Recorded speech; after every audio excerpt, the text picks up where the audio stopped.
Students, in this session, I am going to explain about the pedigree analysis. Now, what is pedigree analysis? It is a chart of families. ਹੁਣ ਬੇਟੇ ਮੰਨੋ ਕਿ ਚਲੋ ਕਿ ਆਪਾਂ market ਗਏ to bye a dog, ਆਪਾਂ ਇੱਕ ਸ਼ਾਪ ਤੇ ਜਾਂਦੇ ਆ, ਡੌਗਸ ਵਾਲੀ ਸ਼ਾਪ ਤੇ ਜਾਂਦੇ ਆ। ਉੱਥੇ ਜਾ ਕੇ ਬੇਟੇ we ask about the breeds, we ask about the parents, mother dog ਕੌਣ ਹੈ, ਪਾਪਾ ਡੌਗ ਕੌਣ ਹੈ, ਆਪਾਂ ਨਸਲ ਦੇਖਦੇ ਹਾਂ, ਠੀਕ ਹੈ, ਕਿ ਪੇਰੈਂਟਸ ਕਿਸ ਤਰ੍ਹਾਂ ਦੇ ਸੀ ਤੇ ਬੱਚੇ ਕਿਸ ਤਰ੍ਹਾਂ ਦੇ ਹੈ। So pedigree is a family chart. It can be for a dog, for human beings, or it could be for anybody. ਇੱਕ ਡਾਇਗਰਾਮੈਟਿਕ ਰਿਪਰੈਜ਼ੈਂਟੇਸ਼ਨ ਜਿਸ ਤੋਂ ਆਪਾਂ ਨੂੰ ਪੂਰਾ ਫੈਮਿਲੀ ਚਾਰਟ ਪਤਾ ਚੱਲ ਸਕੇ, we call it as pedigree analysis. ਇਸ ਤੋਂ ਆਪਾਂ ਨੂੰ ਡਿਜ਼ੀਜ਼ਸ ਪਤਾ ਚੱਲਦੇ ਆ ਕਿ ਜਿਹੜੇ ਜੈਨੇਟਿਕ ਡਿਜ਼ੀਜ਼ਸ ਜਿਹੜੇ ਅੱਗੇ ਪੀੜ੍ਹੀਆਂ 'ਚ ਪਾਸ ਹੁੰਦੇ ਆ, ਜੈਨੇਟਿਕ ਡਿਫੈਕਟਸ ਜਿਹੜੇ ਅੱਗੇ ਪੀੜ੍ਹੀਆਂ 'ਚ ਪਾਸ ਹੁੰਦੇ, ਅੱਗੇ ਜਨਰੇਸ਼ਨਸ 'ਚ ਪਾਸ ਹੁੰਦੇ ਆ, ਉਹਨਾਂ ਨੂੰ ਪਤਾ ਲਵਾਉਣ ਲਈ ਜਿਹੜਾ ਚਾਰਟ ਬਣਾਇਆ ਜਾਂਦਾ, ਜਿਹੜਾ ਫੈਮਿਲੀ ਦੀ ਹਿਸਟਰੀ ਦਾ ਚਾਰਟ ਬਣਾਇਆ ਜਾਂਦਾ, that is called as the ਪੈਡਿਗਰੀ analysis. So a pedigree chart shows the relationship within a family. Genetic counselors analyze pedigree charts to infer the genotype of the family members. ਬੇਟੇ ਜਦੋਂ genetic disorders ਪਤਾ ਕਰਨੇ ਹੋਣ, ਠੀਕ ਹੈ, ਤਾਂ ਉਹ ਜਿਹੜੇ ਚਾਰਟਸ ਹੈ ਜਿਹੜੇ ਉਹ ਬਣਾਏ ਜਾਂਦੇ ਆ. Analysis of traits in a several of generations of a family is called a pedigree analysis. In the pedigree analysis, the inheritance of a particular trait is represented in a family tree over generations. ठीक है, तब basically बेटे ਤਾਂ ਬਣਾਇਆ ਗਿਆ ਤਾਂ ਕਿ genetic disorders ਪਤਾ ਲੱਗ ਸਕਣ.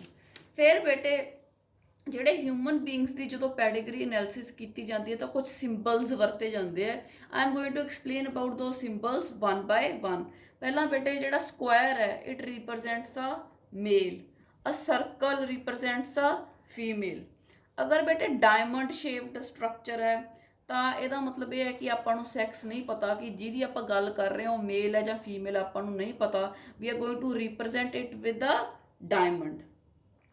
ਦੈਨ ਬੇਟੇ ਅਗਰ ਆਪਾਂ ਕਿਸੇ ਨੂੰ ਵੀ ਡਾਰਕ ਕਰ ਦਿੰਦੇ ਆ, ਸਕੁਆਇਰ ਨੂੰ, ਸਰਕਲ ਨੂੰ, ਡਾਇਮੰਡ ਨੂੰ ਆਪਾਂ ਡਾਰਕ ਕਰ ਦਿੰਦੇ ਆ, ਠੀਕ ਹੈ, ਉਹਦੇ ਸ਼ੇਡ ਕਰ ਦਿੰਦੇ ਆ, ਤਾਂ ਇਟ ਰਿਪਰੈਜ਼ੈਂਟਸ ਅਫੈਕਟਡ ਇੰਡੀਵਿਜੂਅਲਸ.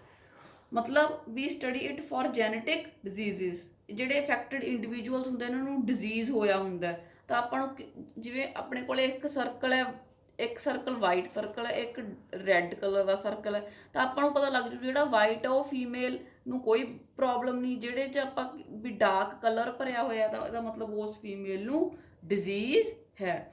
ਉਸ ਤੋਂ ਬਾਅਦ ਬੇਟੇ ਜਦੋਂ ਇੱਕ ਜਿਹੜਾ ਹੈ ਸਕੁਆਇਰ ਤੇ ਇੱਕ ਸਰਕਲ ਦੇ ਵਿੱਚ ਲਾਈਨ ਲੱਗੀ ਹੁੰਦੀ, this means mating, this means marriage, this means they are going to produce the children, they are going to produce the ਆਫਸਪ੍ਰਿੰਗਸ.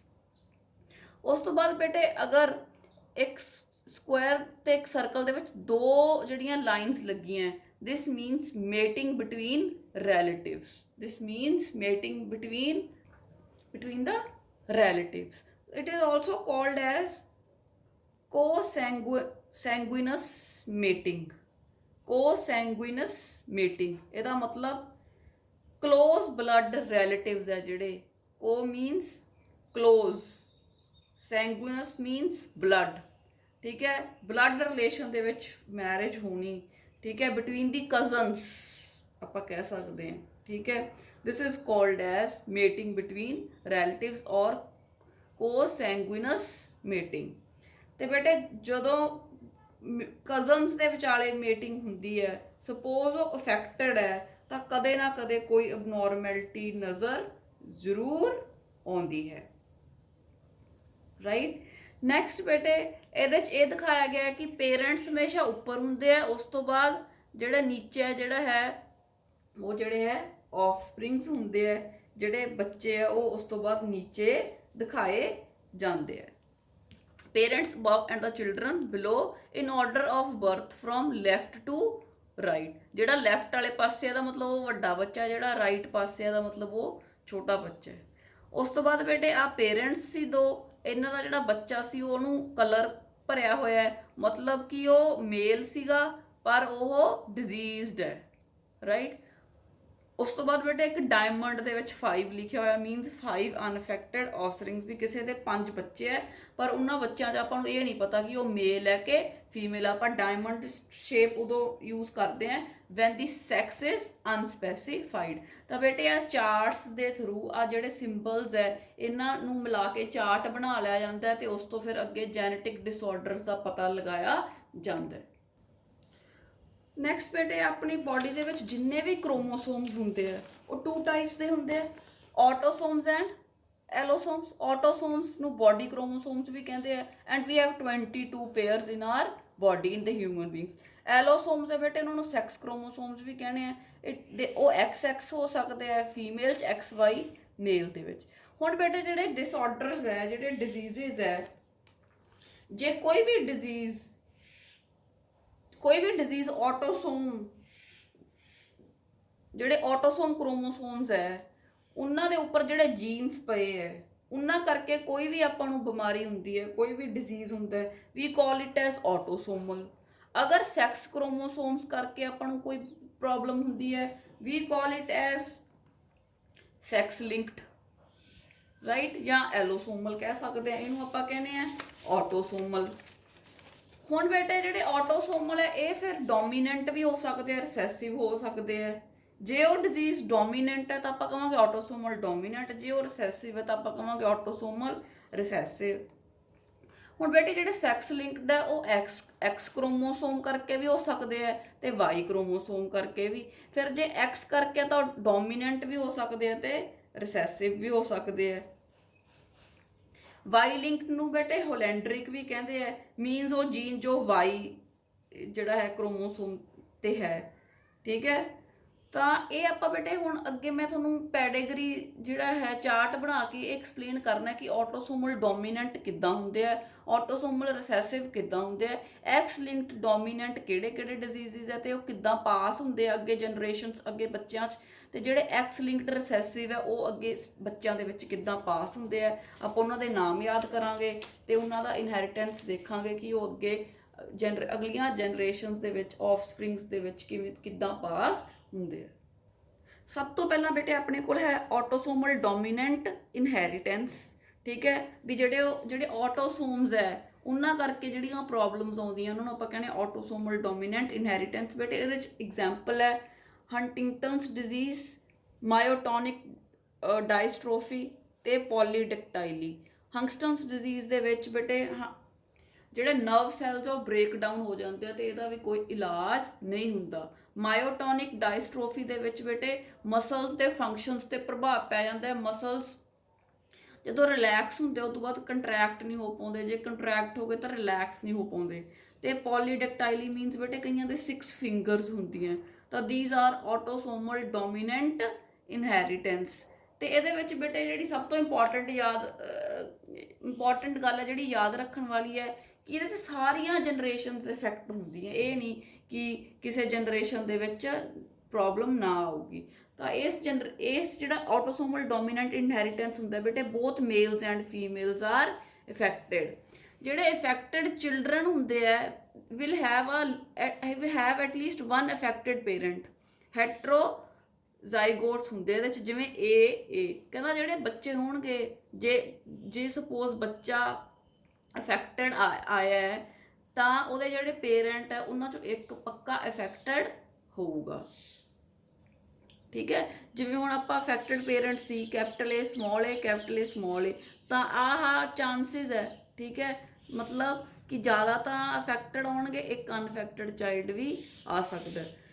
2 affected parents can produce an unaffected child. ਉਹ ਤੁਹਾਨੂੰ ਮੈਂ ਦੱਸਤਾ, 2 ਅਫੈਕਟਡ ਪੇਰੈਂਟਸ ਨੂੰ cross ਕਰਾਇਆ ਤਾਂ probability ਹੈਗੀ ਹੈ ਕਿ ਇੱਕ ਅਨਅਫੈਕਟਡ ਚਾਈਲਡ ਆ ਜੇ। ਤੇ 2 unaffected parents will not have affected children. ਜਿਹੜੇ ਪੇਰੈਂਟਸ ਅਨਅਫੈਕਟਡ ਸੀ, ਮਤਲਬ ਏ ਸੀ, ਇਹਨਾਂ ਨੂੰ ਪ੍ਰੋਬਲਮ ਨਹੀਂ ਸੀ, ਠੀਕ ਹੈ, ਤਾਂ ਆ ਜਿਹੜਾ ਹੈ ਆਪਾਂ ਡੋਮੀਨੈਂਟ ਤੇ ਕਹਿਣਾ ਕਿ ਪ੍ਰੋਬਲਮ ਹੈ, ਮਤਲਬ ਜੇ ਕੈਪੀਟਲ ਏ ਕਿਸੇ ਕੋਲ ਹੋਊਗੀ ਤਾਂ ਉਹ ਬਿਮਾਰ ਹੋਊਗਾ, ਜਾਂ ਕੈਪੀਟਲ ਏ ਤੇ ਸਮਾਲ ਏ ਹੋਊਗੀ ਉਹ ਵੀ ਬਿਮਾਰ ਹੋਊਗਾ, ਕਿਉਂਕਿ capital A is dominant over small a. ਹੁਣ ਜਿਹਦੇ ਕੋਲੇ ਸਮਾਲ ਏ ਹੀ ਹੋਊਗੀ ਤਾਂ ਉਹ ਤਾਂ ਅਨਇਫੈਕਟਡ ਹੋ ਗਿਆ। ਤਾਂ ਜਦੋਂ ਪੇਰੈਂਟਸ ਅਨਇਫੈਕਟਡ ਹੈ ਤਾਂ ਜਿਹੜੀ ਅਗਲੀ ਆਫਸਪ੍ਰਿੰਗਸ ਹੈ ਉਹ ਵੀ ਅਨਇਫੈਕਟਡ ਹੋਣਗੇ। ਤਾਂ ਜਿਹੜੇ ਆਟੋਸੋਮਲ ਡੋਮੀਨੈਂਟ ਇਨਹੈਰੀਟੈਂਸ ਹੈ ਬੇਟੇ, ਆਪਾਂ ਇੱਥੋਂ ਦੇਖ ਸਕਦੇ ਹਾਂ ਕਿ ਜਿਹੜਾ ਇੱਕ ਇੰਡੀਵਿਜੂਅਲ ਸੀ ਜਿਹੜਾ ਉਹ ਮਤਲਬ ਕਿ ਜਿਹੜੀ ਇੱਥੇ ਆਪਾਂ ਦੇਖੀਏ ਜੇ ਤਾਂ ਜਿਹੜੀ ਇੱਥੇ ਫੀਮੇਲ ਸੀ ਉਹ ਅਫੈਕਟਡ ਸੀ, ਤਾਂ ਉਹਨੇ ਅੱਗੇ ਜਿਹੜਾ ਉਹਨੇ ਉਹਦੇ ਜਿਹੜਾ ਹੈ ਜਿਹੜਾ ਬॉय ਸੀਗਾ ਮੇਲ ਚਾਈਲਡ ਸੀ ਉਹ ਵੀ ਅਫੈਕਟਡ ਹੋ ਗਿਆ, ਤੇ ਫੀਮੇਲ ਚਾਈਲਡ ਵੀ ਅਫੈਕਟਡ ਹੋ ਗਈ। ਅੱਗੇ ਇਹਦਾ ਵੀ ਫੀਮੇਲ ਚਾਈਲਡ ਅਫੈਕਟਡ ਹੋ ਗਈ, ਇਹਨਾਂ ਦੀ ਫੀਮੇਲ ਚਾਈਲਡ ਅਫੈਕਟਡ ਹੋ ਗਈ। ਮਤਲਬ ਜੇ 1 2 3 4 ਜਨਰੇਸ਼ਨਸ ਦੀ ਆਪਾਂ ਗੱਲ ਕਰੀਏ ਤਾਂ ਸਾਰੀਆਂ ਜਨਰੇਸ਼ਨਸ ਅਫੈਕਟ ਹੋ ਰਹੀਆਂ, ਆਲ ਦੀ ਜਨਰੇਸ਼ਨਸ ਆਰ ਬੀਇੰਗ ਅਫੈਕਟਡ। ਤੇ ਇਹਦੇ ਚ ਇਹ ਨਹੀਂ ਕਿ ਮੇਲਸ ਨੂੰ ਪ੍ਰੋਬਲਮ ਹੋ ਰਹੀ ਹੈ ਜਾਂ ਫੀਮੇਲਸ ਨੂੰ, ਤਾਂ ਫ੍ਰੀਕੁਐਂਸੀ ਸੇਮ ਹੈ ਅਫੈਕਟਡ ਹੋਣ ਦੀ। Both males and females are affected, ਦੋਨੋਂ ਅਫੈਕਟ ਹੋ ਰਹੇ ਆ and the frequency is same. ਇਹ ਨਹੀਂ ਵੀ ਮੇਲਸ ਨੂੰ ਬਿਮਾਰੀ ਹੋਊਗੀ ਜਾਂ ਫੀਮੇਲਸ ਨੂੰ। So this is the autosomal dominant inheritance. ਇਹਦੇ ਵਿੱਚ ਬੇਟੇ ਤੁਸੀਂ ਯਾਦ ਰੱਖਣਾ all the generations are affected, both males and females are affected, and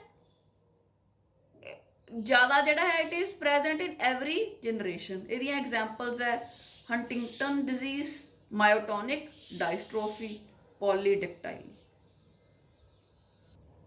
next ਬੇਟੇ ਵੀ ਹੈ ਆਟੋਸੋਮਲ ਰਿਸੈਸਿਵ ਇਨਹੈਰੀਟੈਂਸ। ਇਹਦੇ ਵਿੱਚ ਇਹ ਹੁੰਦਾ ਬੇਟੇ ਕਿ ਜਿਹੜੀ ਪ੍ਰੋਬਲਮ ਹੈ it can skip the generation. ਜਿਵੇਂ ਮੈਂ ਆਟੋਸੋਮਲ ਡੋਮੀਨੈਂਟ 'ਚ ਦੱਸਿਆ ਕਿ ਹਰ ਜਨਰੇਸ਼ਨ 'ਚ ਇਹ ਪ੍ਰੋਬਲਮ ਆਊ ਦੇਖਣ ਨੂੰ ਮਿਲੂਗੀ, ਪਰ ਆਟੋਸੋਮਲ ਰਿਸੈਸਿਵ ਹੈ ਅਗਰ ਤਾਂ ਜਿਹੜੀ ਜਨਰੇਸ਼ਨ ਹੈ ਉਹ ਸਕਿਪ ਵੀ ਹੋ ਸਕਦੀ ਹੈ। But both the males and females are affected, it may skip the generation. Most affected children have unaffected parents. ਹੁਣ ਆਹ ਦੇਖੋ ਬੇਟੇ ਜਨਰੇਸ਼ਨ 1 ਦੀ ਗੱਲ ਕਰੀਏ, ਜਿਹੜੇ ਪੇਰੈਂਟਸ ਹੈ ਦੋਨਾਂ ਨੂੰ ਬਿਮਾਰੀ ਨਹੀਂ, ਕਿਉਂਕਿ ਦੋਨੋਂ ਹੀ ਡਾਰਕ ਕਲਰ ਨਾਲ ਨਹੀਂ ਬਣਾਏ, ਪਰ ਜਿਹੜਾ ਬੱਚਾ ਸੀ ਠੀਕ ਹੈ ਫੀਮੇਲ ਵੀ ਮੇਲ ਵੀ ਦੋਨੋਂ ਅਫੈਕਟ ਹੋ ਗਏ। ਤਾਂ ਜਿਹੜੇ ਅਫੈਕਟਡ ਚਿਲਡਰਨ ਹੈ ਉਹਨਾਂ ਕੋਲੇ ਉਹਨਾਂ ਦੇ ਪੇਰੈਂਟਸ ਹੈ ਜਿਹੜੇ ਉਹ ਅਨਅਫੈਕਟਡ ਹੁੰਦੇ ਹੈ। ਅਗਰ ਦੋਨੋਂ ਪੇਰੈਂਟਸ ਅਫੈਕਟਡ ਹੈ ਤਾਂ ਚਿਲਡਰਨ ਅਫੈਕਟਡ ਹੋਣ ਦੇ ਚਾਂਸ ਵੱਧ ਜਾਂਦੇ ਹੈ। ਅਗਰ ਕਲੋਜ਼ ਰਿਲੇਟਿਵਸ ਦੀ ਮੀਟਿੰਗ ਹੁੰਦੀ ਹੈ ਤਾਂ ਉਹਨਾਂ ਦੇ ਜਿਹੜੇ ਬੱਚੇ ਹੈ ਉਹ ਉਹਨਾਂ ਦੀ ਜਿਹੜੀ ਹੈ ਉਹ ਚਾਂਸਸ ਵੱਧ ਜਾਂਦੇ ਆ ਕਿ ਉਹ ਜਿਹੜੇ ਹੈ ਬਿਮਾਰ ਹੋਣਗੇ। ਠੀਕ ਹੈ, ਹੁਣ ਬੇਟੇ ਜਿਹੜੇ ਜੇ ਦੋਨੋਂ ਪੇਰੈਂਟਸ ਕੈਰੀਅਰ ਹੈ, ਜਿਵੇਂ capital A capital A capital A small a, ਹੁਣ ਇਹ ਆਟੋਸੋਮਲ ਰਿਸੈਸਿਵ ਹੈ, ਛੋਟੀ ਏ ਕਰਕੇ ਪ੍ਰੋਬਲਮ ਆ ਰਹੀ ਹੈ। ਹੁਣ ਜਿਹੜੇ ਬੱਚੇ 'ਚ ਦੋਨੋਂ ਛੋਟੀਆਂ ਏ ਆ ਗਈਆਂ ਤਾਂ ਉਹ ਤਾਂ ਫਿਰ ਆਟੋਸੋਮਲ ਰਿਸੈਸਿਵ ਹੋ ਜਾਊਗਾ, ਉਹਨੂੰ ਤਾਂ ਪ੍ਰੋਬਲਮ ਹੋ ਜੂਗੀ। ਠੀਕ ਹੈ, ਇਹਦੀਆਂ ਐਗਜ਼ਾਮਪਲਸ ਹੈ ਬੇਟੇ albinism, no melanin pigment is formed in the body, ਆਪਾਂ ਅਲਬੀਨੋ ਕੀਤਾ ਸੀ, ਜਿਵੇਂ phenylketonuria, sickle cell anaemia. ਇਹ ਜਿਹੜੇ ਪ੍ਰੋਬਲਮਸ ਹੈ ਮੈਂ ਤੁਹਾਡੇ ਨਾਲ ਡਿਟੇਲ 'ਚ ਡਿਸਕਸ ਕਰ ਚੁੱਕੀ ਹਾਂ। So these are autosomal recessive and they affect both males and females, ਕਿਉਂਕਿ ਇਹਦੇ 'ਚ ਸੈਕਸ ਲਿੰਕਡ ਕ੍ਰੋਮੋਸੋਮਸ ਦਾ ਕੋਈ ਲੈਣਾ ਦੇਣਾ ਨਹੀਂ। ਠੀਕ ਹੈ, ਤੇ it may skip the generation, ਤੇ ਜਿਹੜੇ ਬੱਚੇ ਹੈ ਉਹ ਅਫੈਕਟ ਹੋ ਸਕਦੇ ਆ, ਤੇ ਕਈ ਵਾਰ ਪੇਰੈਂਟਸ ਅਫੈਕਟਡ ਨਾ ਵੀ ਹੋਣ। ਅਗਰ ਪੇਰੈਂਟਸ ਕੈਰੀਅਰਸ ਹੋਣਗੇ ਤਾਂ ਵੀ ਜਿਹੜੇ ਬੱਚੇ ਉਹ ਅਫੈਕਟਡ ਹੋ ਸਕਦੇ ਆ। The example is phenylketonuria and sickle cell anaemia. ਬੇਟੇ ਇਹ ਜਿਹੜਾ ਪੈਡੀਗਰੀ ਐਨਾਲਿਸਿਸ ਹੈ ਨਾ, ਇਹ ਆਪਾਂ ਕਿਹਾ ਕਿ ਇਹ ਜੈਨੇਟਿਕ ਡਿਸਆਰਡਰਸ ਪਤਾ ਕਰਨ ਲਈ ਯੂਜ਼ ਕੀਤਾ ਜਾਂਦਾ ਹੈ। ਬਟ ਬੇਟੇ ਅੱਜ ਦੀ ਡੇਟ ਵਿੱਚ ਆਪਾਂ ਪੈਡੀਗਰੀ ਐਨਾਲਿਸਿਸ ਨਹੀਂ ਕਰਦੇ, ਕਿਉਂਕਿ ਆਪਣੇ ਕੋਲ ਐਮਨੀਓਸੈਂਟਸਿਸ ਹੈ, ਡੀਐਨਏ ਫਿੰਗਰਪ੍ਰਿੰਟਿੰਗ ਹੈ, ਪੀਸੀਆਰ ਹੈ, ਜੀਨਸ ਆਪਾਂ ਨੂੰ ਸਾਰੇ ਪਤਾ ਚੱਲ ਚੁੱਕੇ ਆ, ਜੀਨਸ ਦੀ ਆਪਾਂ ਸਟੱਡੀ ਕਰ ਸਕਦੇ ਹਾਂ। ਇਸ ਕਰਕੇ ਕੀ ਤੁਹਾਨੂੰ ਲੱਗਦਾ ਅੱਜ ਵੀ ਪੈਡੀਗਰੀ ਐਨਾਲਿਸਿਸ ਓਨਾ ਹੀ ਇੰਪੋਰਟੈਂਟ ਹੈ ਜਿੰਨਾ 100 ਸਾਲ ਪਹਿਲਾਂ ਸੀ? ਠੀਕ ਹੈ, ਨਹੀਂ, ਕਿਉਂਕਿ ਅੱਜ ਆਪਣੇ ਕੋਲੇ ਹੋਰ ਬਹੁਤ ਸਾਰੀਆਂ ਟੂਲਸ ਹੈ, ਬਹੁਤ ਸਾਰੇ ਆਪਣੇ ਕੋਲੇ ਟੈਕਨੀਕਸ ਹੈ ਜਿਹਦੇ ਨਾਲ ਆਪਾਂ ਜੈਨੇਟਿਕ ਡਿਸਆਰਡਰਸ ਪਤਾ ਲਗਾ ਸਕਦੇ ਹਾਂ ਵੀ ਫੀਮੇਲ ਕੈਰੀਅਰ ਹੈ ਕਿ ਨਹੀਂ, ਮੇਲ ਅਫੈਕਟਡ ਹੈ ਕਿ ਨਹੀਂ। ਠੀਕ ਹੈ, ਇਹ 100 ਸਾਲ ਪਹਿਲਾਂ ਪਤਾ ਲਗਾਉਣ ਲਈ ਪੈਡੀਗਰੀ ਐਨਾਲਿਸਿਸ ਕੀਤਾ ਜਾਂਦਾ ਸੀ, ਕਿਸੇ ਨੂੰ ਬਿਮਾਰੀ ਹੈ ਜਾਂ ਨਹੀਂ। ਠੀਕ ਹੈ, ਤਾਂ ਹੁਣ ਸਪੋਜ਼ ਕਿਸੇ ਨੂੰ ਬਿਮਾਰੀ ਹੈ, ਕਿਸੇ ਦੀ ਬਿਮਾਰੀ ਪਤਾ ਕਰਨੀ ਹੈ ਕਿ ਆਪਾਂ ਐਡਾ ਲੰਬਾ ਚੌੜਾ ਐ ਚਾਰਟ ਬਣਾਵਾਂਗੇ ਕਿ ਪੜਦਾਦੇ ਨੂੰ ਸੀਗਾ, ਦਾਦੇ ਨੂੰ ਹੈ ਨਹੀਂ, ਗਾਂ ਬੱਚੇ ਨੂੰ ਆ ਗਿਆ, ਠੀਕ ਹੈ, ਬਿਲਕੁਲ ਵੀ ਨਹੀਂ। So it has historical importance. ਉਦੋਂ ਇਹ ਕੀਤਾ ਜਾਂਦਾ ਸੀ ਬਿਮਾਰੀਆਂ ਪਤਾ ਲਗਾਉਣ ਲਈ, but nowadays we have number of genetic tools and techniques ਜਿਹਦੇ ਨਾਲ ਆਪਾਂ ਡਿਸਆਰਡਰਸ ਪਤਾ ਕਰ ਸਕਦੇ। Okay, so I have discussed about the autosomal dominant inheritance and the autosomal recessive inheritance. Next I will come to the X-linked inheritance. ਪਹਿਲਾਂ ਗੱਲ ਕਰਦੇ ਹਾਂ ਬੇਟੇ X linked dominant disorder ਦੀ। ਇਹਦੇ ਚ ਕੀ ਹੁੰਦਾ ਹੈ, ਫਾਦਰ ਅਫੈਕਟਡ ਹੈ। ਦੇਖੋ ਫਾਦਰ ਹਮੇਸ਼ਾ ਆਪਦੀਆਂ ਡਾਟਰਸ ਨੂੰ ਪਾਸ ਕਰ ਦਿੰਦਾ, ਡਾਟਰਸ ਬਿਮਾਰ ਹੋ ਜਾਂਦੀਆਂ, ਠੀਕ ਹੈ, ਅਫੈਕਟਡ ਹੋ ਜਾਂਦੀਆਂ ਡਾਟਰਸ, ਸਫਰਰਸ ਹੈ ਡਾਟਰਸ। ਉਸ ਤੋਂ ਬਾਅਦ ਇਹ ਕੁੜੀਆਂ ਜਿਹੜੀਆਂ ਸੀਗੀਆਂ ਉਹਨਾਂ ਨੇ ਅੱਗੇ ਉਹਦੇ ਤੋਂ ਅੱਗੇ ਪਾਸ ਹੋ ਗਿਆ ਉਹਦੇ ਸਨ ਨੂੰ, ਤੇ ਸਨ ਤੋਂ ਫਿਰ ਅੱਗੇ ਕਿਹਨੂੰ ਪਾਸ ਹੋ ਗਿਆ, ਉਹਦੀਆਂ ਡਾਟਰਸ ਨੂੰ, ਮਤਲਬ ਫਾਦਰ ਤੋਂ ਫਿਰ ਕਿਹਨੂੰ ਹੋ ਗਿਆ, ਡਾਟਰਸ ਨੂੰ। So a male with the trait passes it to all his daughters and none of his sons. ਜੇ father affected ਹੈ ਉਹ ਆਪਦੀਆਂ ਸਾਰੀਆਂ ਡਾਟਰਸ ਨੂੰ ਪਾਸ ਕਰ ਸਕਦਾ ਹੈ ਪਰ ਸਨਸ ਨੂੰ ਨਹੀਂ। ਅਗਰ ਫੀਮੇਲ ਕੋਲ ਇਹ ਟ੍ਰੇਟ ਹੈ ਐਕਸ, ਮਤਲਬ ਅਫੈਕਟਡ ਐਕਸ ਹੈ, ਤਾਂ she can pass it to both her daughters and her son. Every affected person have at least one parent with the trait. ਹੁਣ ਸਪੋਜ਼ ਆ ਅਫੈਕਟਡ ਸੀ, ਆ ਅਫੈਕਟਡ ਸੀ, ਤਾਂ ਇਹਨਾਂ ਦਾ ਇੱਕ ਪੇਰੈਂਟ ਅਫੈਕਟਡ ਸੀ। ਹੁਣ ਅਗਰ ਆ ਡਾਟਰਸ ਅਫੈਕਟਡ ਆਈਆਂ 4th ਜਨਰੇਸ਼ਨ ਵਾਲੀਆਂ, ਤਾਂ ਇਹਨਾਂ ਦਾ ਫਾਦਰ ਅਫੈਕਟਡ ਸੀ, ਤਾਂ every affected person has at least one parent with the trait. ਤੇ ਇਸ ਪ੍ਰੋਬਲਮ ਦੇ ਵਿੱਚ ਬੇਟੇ ਕਿਉਂਕਿ ਇਹ ਐਕਸ ਲਿੰਕਡ ਡੋਮੀਨੈਂਟ ਹੈ, ਠੀਕ ਹੈ, ਫੀਮੇਲਸ ਜਿਹੜੀਆਂ ਹੈ ਜ਼ਿਆਦਾ ਅਫੈਕਟ ਹੁੰਦੀਆਂ, ਪਰ ਫੀਮੇਲਸ ਕੈਰੀਅਰ ਹੁੰਦੀਆਂ ਤੇ ਮੇਲਸ ਹੈ ਜਿਹੜੇ ਉਹ ਸਫਰਰ ਹੁੰਦੇ ਆ। ਇੱਥੇ ਬੇਟੇ ਆਪਾਂ ਦੇਖ ਸਕਦੇ ਹਾਂ ਕਿ ਜਿਹੜੇ ਡਾਟਰਸ ਹੈ ਉਹਨਾਂ ਕੋਲ ਤਾਂ ਐਕਸ ਹੁੰਦੀਆਂ ਪਰ ਉਹ ਸਟਿਲ ਅਫੈਕਟਡ ਹੋ ਗਈਆਂ ਬਿਕੋਜ਼ ਇਟ ਇਜ਼ ਡੋਮੀਨੈਂਟ ਕਰਕੇ, ਜਿਹੜਾ ਹੈ ਡੋਮੀਨੈਂਟ ਜੀਨ ਕਰਕੇ ਬਿਮਾਰੀ ਹੋ ਰਹੀ ਹੈ, ਇਸ ਕਰਕੇ ਡਾਟਰਸ ਨੂੰ ਇਹ ਬਿਮਾਰੀ ਹੁੰਦੀ ਹੈ। ਅਗਰ ਰਿਸੈਸਿਵ ਹੁੰਦਾ ਤਾਂ ਇੱਕ ਐਕਸ ਹੈ ਜਿਹੜਾ ਦੂਜੇ ਐਕਸ ਦੇ ਜਿਹੜਾ ਹੈ ਇਫੈਕਟ ਨੂੰ ਦਬਾ ਕੇ ਰੱਖਦਾ, ਤਾਂ ਜਿਹੜਾ ਰਿਸੈਸਿਵ ਐਕਸ ਤੇ ਜਿਹੜਾ ਡਿਸਆਰਡਰ ਸੀ ਉਹ ਆਪਦੇ ਆਪ ਨੂੰ ਐਕਸਪ੍ਰੈਸ ਨਹੀਂ ਕਰ ਪਾਉਣਾ ਸੀ। ਪਰ ਇਹ ਡੋਮੀਨੈਂਟ ਹੈ, ਐਕਸ ਲਿੰਕਡ ਡੋਮੀਨੈਂਟ ਹੈ, ਇਸ ਕਰਕੇ ਡਾਟਰਸ ਇਫੈਕਟ ਹੋ ਜਾਂਦੀਆਂ। ਤੇ ਇਹਦੀ ਐਗਜ਼ਾਮਪਲ ਹੈ ਵਿਟਾਮਿਨ ਡੀ ਰੈਜ਼ਿਸਟੈਂਟ ਰਿਕੇਟਸ, ਠੀਕ ਹੈ। ਇਹਦੇ ਵਿੱਚ ਕੀ ਹੁੰਦਾ ਬੇਟੇ, ਬਾਡੀ 'ਚ ਕੈਲਸ਼ੀਅਮ ਅਬਜ਼ੌਰਬ ਨਹੀਂ ਹੁੰਦੀ ਇੰਟੈਸਟਾਈਨ ਦੇ ਵਿੱਚ, ਤੇ ਹੱਡੀਆਂ ਕਮਜ਼ੋਰ ਰਹਿ ਜਾਂਦੀਆਂ, ਪੇਨ ਹੁੰਦੀ ਹੈ ਹੱਡੀਆਂ 'ਚ, ਫ੍ਰੈਕਚਰਸ ਹੋ ਜਾਂਦੇ ਆ, ਤੇ ਇਸ ਤਰ੍ਹਾਂ ਦੀਆਂ ਪ੍ਰੋਬਲਮਸ ਆਉਂਦੀਆਂ। So this is X linked dominant disorder, ਜਿਹਦੇ ਵਿੱਚ ਇੱਕ ਮੇਲ ਆਪਦੀਆਂ ਸਾਰੀਆਂ ਡਾਟਰਸ ਨੂੰ ਪਾਸ ਕਰ ਦਿੰਦਾ ਹੈ, ਰਾਈਟ, ਕਿਉਂਕਿ ਇਹ ਐਕਸ ਲਿੰਕਡ ਡੋਮੀਨੈਂਟ ਡਿਸਆਰਡਰ ਹੈ। Then we have X linked recessive inheritance. Recessive ਮਤਲਬ ਜਿਹੜਾ ਦਬ ਕੇ ਰਹਿੰਦਾ, ਜਿਹੜਾ ਉਹਦੇ ਕਾਰਨ ਹੈ, ਠੀਕ ਹੈ। ਇਹ ਬੇਟੇ ਦੇਖੋ ਹੁਣ ਜਿਹੜੀ ਫੀਮੇਲ ਹੈ ਉਹਦੇ ਕੋਲ ਤਾਂ ਆਪਾਂ, ਮੈਂ ਆਲਰੇਡੀ ਇਹ ਤੁਹਾਨੂੰ ਸਮਝਾ ਚੁੱਕੀ ਹਾਂ ਹੀਮੋਫੀਲੀਆ 'ਚ, ਕਲਰ ਬਲਾਈਂਡਨੈਸ 'ਚ। ਜਿਹੜੀ ਫੀਮੇਲ ਹੈ ਉਹਦੇ ਕੋਲ ਤਾਂ 2 ਐਕਸ ਹੈ। ਅਗਰ ਇੱਕ ਐਕਸ ਤੇ ਪ੍ਰੋਬਲਮ ਹੋਊਗੀ ਵੀ ਤਾਂ ਦੂਸਰਾ ਐਕਸ ਇਹਨੂੰ ਸਪਰੈਸ ਕਰਕੇ ਰੱਖਦਾ ਹੈ। ਜਿਹੜਾ ਮੇਲ ਹੈ ਉਹਦੇ ਕੋਲ ਇੱਕ ਐਕਸ ਇੱਕ ਵਾਈ ਹੁੰਦੀ ਹੈ, ਤੇ ਇਹੀ ਐਕਸ 'ਚ ਪ੍ਰੋਬਲਮ ਹੈ, ਠੀਕ ਹੈ, ਤਾਂ ਜਿਹੜਾ ਮੇਲ ਹੈ ਉਹ ਅਫੈਕਟਡ ਹੋ ਜਾਊਗਾ, ਸਫਰਰ ਹੋ ਜਾਊਗਾ, ਕਿਉਂਕਿ ਇਸ ਐਕਸ ਨੂੰ ਦਬਾਉਣ ਵਾਲਾ ਦੂਸਰਾ ਐਕਸ ਨਹੀਂ ਹੈਗਾ, ਉਹਦੇ ਕੋਲ ਤਾਂ ਵਾਈ ਹੈ। ਫੀਮੇਲ 'ਚ ਇੱਕ ਐਕਸ ਜੇ ਪ੍ਰੋਬਲਮ ਵਾਲਾ ਤਾਂ ਦੂਜਾ ਐਕਸ ਉਹਨੂੰ ਦਬਾ ਸਕਦਾ ਹੈ, ਤੇ ਮੇਲਸ ਦੇ ਵਿੱਚ ਜਿਹੜਾ ਇੱਕੋ ਹੀ ਐਕਸ ਹੈ ਉਹੀ ਪ੍ਰੋਬਲਮ ਵਾਲਾ, ਤਾਂ ਉਹਨੂੰ ਜਿਹੜਾ ਵਾਈ ਹੈ ਜਿਹੜਾ ਉਹ ਸਪਰੈਸ ਨਹੀਂ ਕਰ ਸਕਦਾ, ਕਿਉਂਕਿ ਵਾਈ ਇੱਕ ਹੋਰ ਤਰ੍ਹਾਂ ਦਾ ਕ੍ਰੋਮੋਸੋਮ ਹੈ, ਐਕਸ ਹੋਰ ਤਰ੍ਹਾਂ ਦਾ ਕ੍ਰੋਮੋਸੋਮ ਹੈ। ਤਾਂ ਆਪਾਂ ਗੱਲ ਕਰ ਰਹੇ ਹਾਂ X linked recessive inheritance. More males than females are affected, ਠੀਕ ਹੈ। ਫੀਮੇਲਸ ਕੈਰੀਅਰ ਹੁੰਦੀਆਂ, ਕਿ ਆਪਾਂ ਸਰਕਲ ਬਣਾ ਕੇ ਵਿੱਚ ਡਾਟ ਲਾ ਦਿੰਦੇ ਹਾਂ, ਉਹਨੂੰ ਆਪਾਂ ਕਹਿੰਦੇ ਹਾਂ ਫੀਮੇਲਸ ਆਰ ਦਾ ਕੈਰੀਅਰਸ।